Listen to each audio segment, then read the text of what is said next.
Hey, Coach. So glad you found the video. Couple things. First of all, make sure you subscribe and like. Second thing, go over and check out teachhoops.com for coaches who want to get better. Let me show you how to put a roadmap and become a nationally ranked coach. I've done it for 30 plus years. Let me help you do that over at teachhoops.com. Let's head off to the video. All right. Welcome to High School Hoops. Welcome, Coach. This is a favorite topic of mine, so I'm going to keep my sponsors thing here quick. But two sponsors, make sure you go over and check them out. Dr. Jish, the number one shooting machine on the market. Go over and check them out. Tell them High School Hoops and Coach Collins sent you. They will take really good care of you. Super easy to use. And then also go over and check out teachhoops.com for coaches who want to get better. It's what I would have wanted as a young coach, as a young high school coach. That's why I built it. So go over and check that out. Let me know if you have any questions on it. I answered 2 questions today from coaches that make sure you come over and check that out. All right. So today's topic is how to create good shots. All right. What's your thoughts on this, Coach? I think the best way to create good shots, the easiest way is to get out and run in transition. I think you get the highest percentage shots if you're getting out and you're beating the other team down the floor. I think that's the first place to start, is getting out and running in transition. The math teacher here is going to tell you that the first 7 seconds of the time that you've had the ball, the first 7 seconds is going to be the best opportunity to get an open shot. I've looked at the analytics on that. So, but you got to be willing to take those shot threes in transition. You got to be willing to attack the rim. You got to be willing to do some of those things. So I agree. So how do you deal with your teams in terms of what is a good shot and what is not a good shot? How do you talk about that? Because we have a whole scale and we dive pretty deep into that. Yeah, we very much we put a premium on specific types of shots. At the level that I'm at, so I'm currently coaching middle school basketball, and we put a high premium on any catch and shoot jump shots and anything. We want to get to the rim,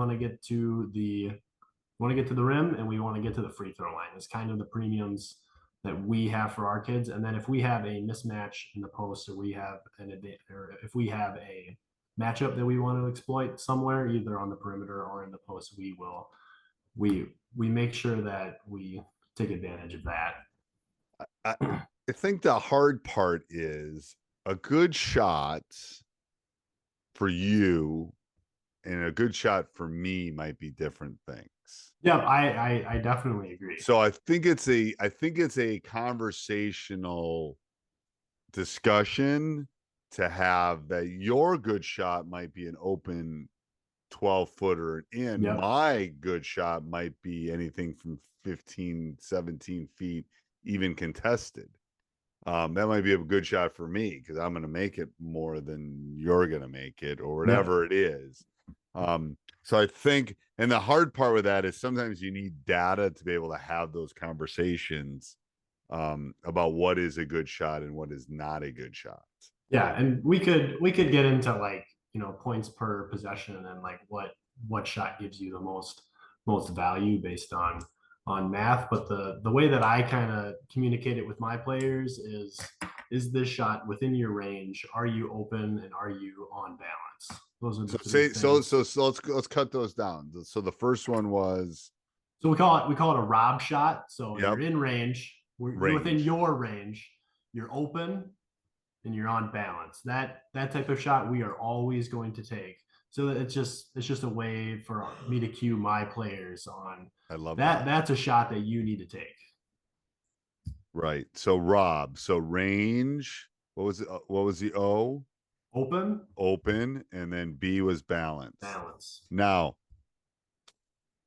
you can take not balanced shots that are good shots, in my opinion. I think the game has changed in that aspect a little bit, but I think that's a great mnemonic as far as, here's what you got to do. Are you open? And I think that's where the hardest part is. I think most kids know what open is. Yep. I think most kids know what balance is. I don't necessarily think all kids know what their range is. Yeah.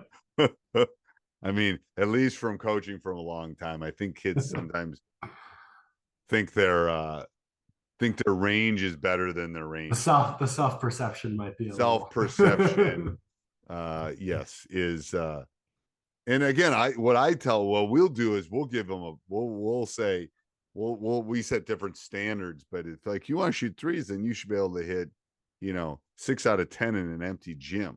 Yep. So let's go get your pass. We'll do it after practice. You show me you can make 6 out of 10 a couple times in a row, and then then you can take a shot, a three, and that's in your range. But if you can't do that, no defense, open, good pass, you should be able to make 6 out of 10 for a high school boy. You should be able to do that. So but you decide what that is, but that's where those discussions and those, like, here's what I expect from you and here's what you got to be able to do. I think but I love that mnemonic. I hadn't heard that in a long time. I had heard it, but not recently, about range, open, and balance. I like that. Yeah.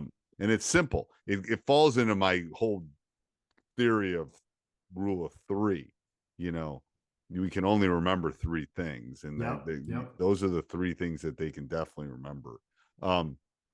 What else, Coach? Anything else with shots or range, or how to create good shots?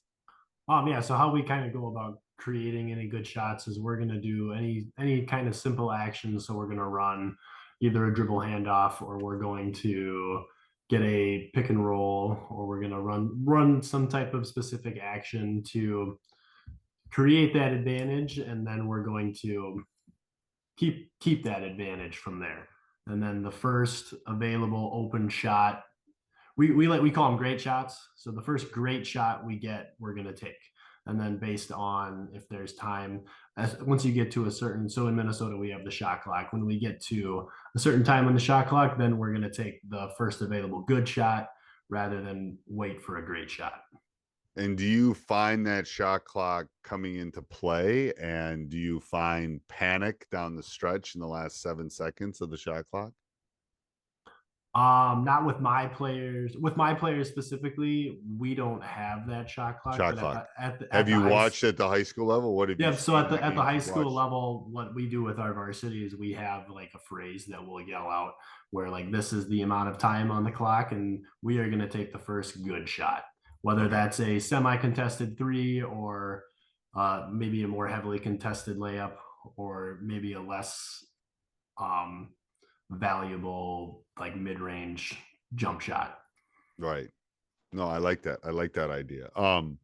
That makes sense. That you basically, you have to be able to get the balance. How do you practice that? How do you practice these? Like, how do you rep this so they learn it during practice? Yep. So a lot of our practices, we use small-sided games. So we do an activity called 3v3 back tap. So we'll have a coach, and then the defender is standing in front of the coach, and we'll have a player dribble around the back side of the coach, and we'll tap that player on the back. So, that's what the advantage already created.